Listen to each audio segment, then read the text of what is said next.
अभी तो 1 साल उनको सांसद बने हुए हुआ, 1 साल में एयरपोर्ट बनवा दिए वो। 20 साल पहले से अपना नहीं, ढोल पीट रहे हैं। ढोल पिटना अलग बात है।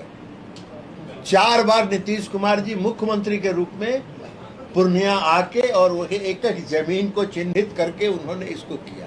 ये कहाँ थे उसमें? कहीं नहीं थे। अरे फार्म भरवाने से होता है। आपके पिताजी और माताजी भी तो 15 साल बिहार में मुख्यमंत्री थे। जितना घोषणा उन्होंने किया, एक ठो सरजमीन पर नहीं उतारा। तो आने वाले समय में वो सारी योजनाएं जब सरजमीन पर उतरेंगी तो हम जो विकसित बिहार की कल्पना कर रहे हैं,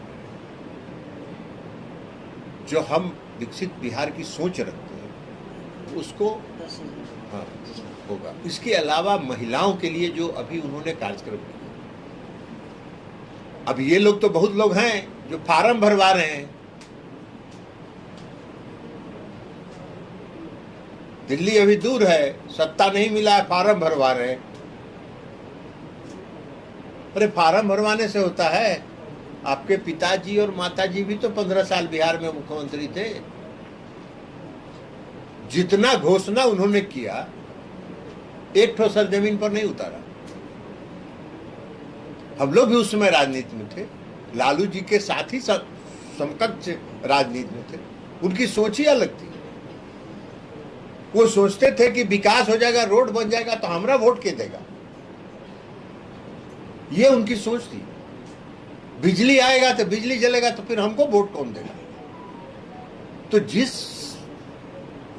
पार्टी का, जिसका सोच हो कि विकास करने से वोट नहीं मिलता है, उसकी क्या बात कर सकते हैं? अभी 2000-2500 रुपया का फार्म भरवा रहे हैं।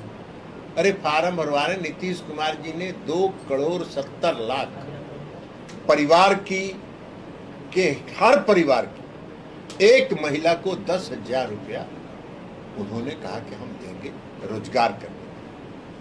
और जिनके रोजगार की योजना कारगर होगी उसको 2 लाख रुपए तक का और अनुदान देंगे रोजगार को आगे बढ़ाने। तो मुख्यमंत्री नीतीश कुमार जी महिला सशक्तिकरण, 35% आरक्षण, बिहार पहला राज्य है जिसने महिलाओं को 35% सरकारी सेवा में आरक्षण दिया, पुलिस सेवा में आरक्षण दिया, 50% का पंचायती राज और नगर निकाय में आरक्षण दिया। और जीविका समूह उन्होंने बनाया, जो 11 लाख आज बिहार में जीविका समूह है, जिससे 1,35,00,000 ग्रामीण महिलाएं जुड़ी। तो ग्रामीण महिलाओं के सशक्तिकरण के लिए काम किया।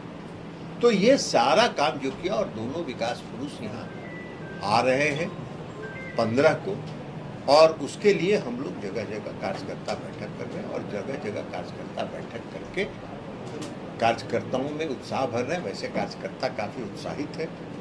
और हम समझते हैं कि पूर्णिया की जो आदरणीय प्रधानमंत्री जी की रैली जो होगी वो ऐतिहासिक रैली। सर, आपने पूर्णिया एयरपोर्ट के रनवे की बात की, यहाँ का सबसे बड़ा, तो क्या फ्यूचर में ये इंटरनेशनल एयरपोर्ट? निश्चित तौर पर यही आधार होता है ना, यही आधार होता है। आज बागडोगरा से बहुत बड़ा रनवे है यहाँ। बागडोगरा अगर इंटरनेशनल अंतर्राष्ट्रीय हवाई अड्डा है तो पूर्णिया अंतर्राष्ट्रीय हवाई अड्डा क्यों नहीं बन सकता? लेकिन वो एक कदम आगे बढ़ेगा ना, तो उसी दिशा में हम आगे बढ़ रहे हैं। सांसद तो यहाँ के चिल्ला रहे हैं कि एयरपोर्ट वो अपना बना रहे हैं। सांसद तो अभी आए ना, जो है वो गई सांसद बने हुए उनको कितना दिन हो गया? काफी अपना नहीं, ढोल पीट रहे हैं। ढोल पिटना अलग बात है। स्वतंत्रता सेनानी लोग जो होते हैं वो स्वतंत्रता आंदोलन में भाग लिए कि नहीं लिए, लेकिन अपना ढोल पीटते हैं।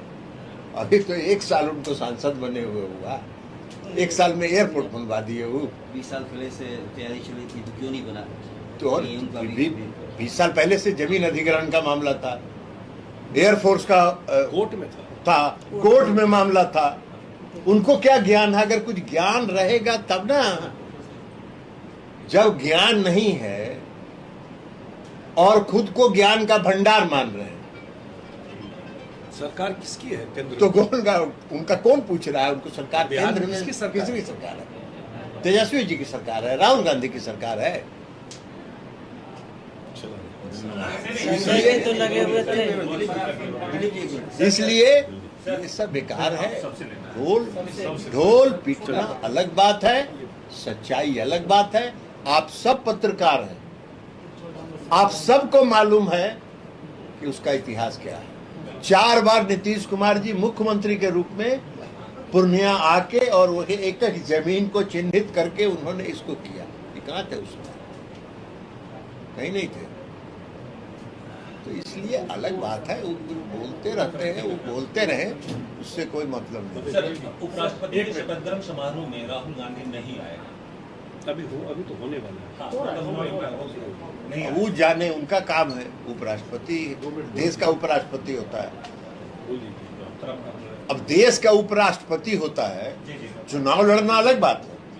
तो चुनाव आप लड़ गए, वो संवैधानिक पद है। अब आप उस संवैधानिक पद का के शपथ ग्रहण समारोह का बहिष्कार कर रहे हैं, तो भगवान आपको संविधान की जो किताब लेके जो संविधान का ढूंढते हैं, भगवान उनको सुबुद्धि दे।